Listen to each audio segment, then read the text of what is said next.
હું એક વખત ટેસ્લાના માલિક ઇલોન મસ્કનું ઇન્ટરવ્યૂ જોતો હતો. મસ્ત ઇન્ટરવ્યૂ હતું, સુપર. એને પૂછ્યું કોઈ કે ઇન્ટરવ્યુઅરે કે તમે આટલા મોટા મોટા પ્રોજેક્ટ કરો છો, મંગળ સુધી જવાનું તમે કલ્પનાઓ કરો છો, ખાલી કલ્પનાઓ નહીં પણ પ્રોજેક્ટ પણ કરો છો, tesla car, driverless car, unbelievable projects.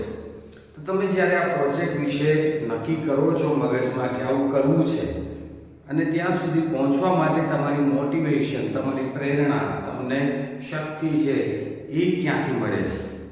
તો પહેલાં એ કીધું, sorry, I could not get your question.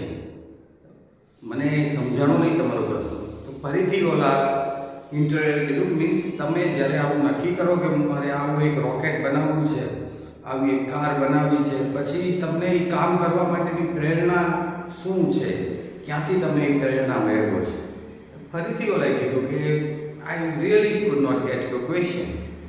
તો ઇન્ટરવ્યુઅરે કીધું કે હા, તમે જે કામ કરવા માટેની તાકાત હોય ને, પ્રેરણા હોય, ક્યાંથી મળે? શું કરો છો તમે? મેં કીધું હું કાંઈ કરતો નથી.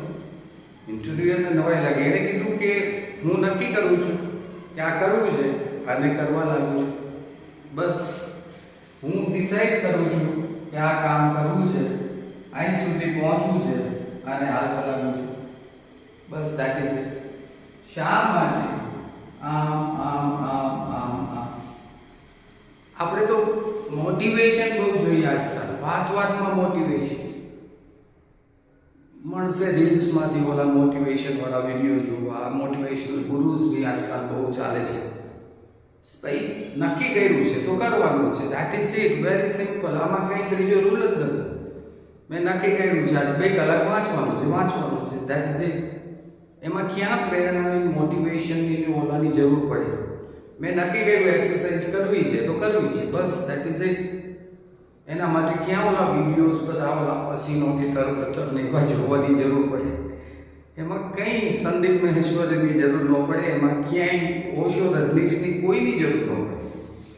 જો તમે સિમ્પલ નક્કી કરો અને કરો. ટેસ્લાનો માલિક છે એ આવું કહે છે, હું નથી કહેતો. અને એટલે જ એ કદાચ ટેસ્લાનો માલિક છે.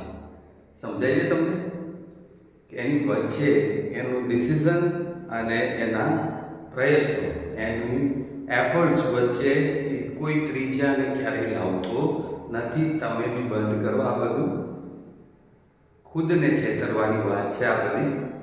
ખુદ ઉપર સિમ્પથાઇઝ કરવાની વાત છે આ બધી. કરવું છે તો કરવું છે, ધેટ ઇઝ ઇટ.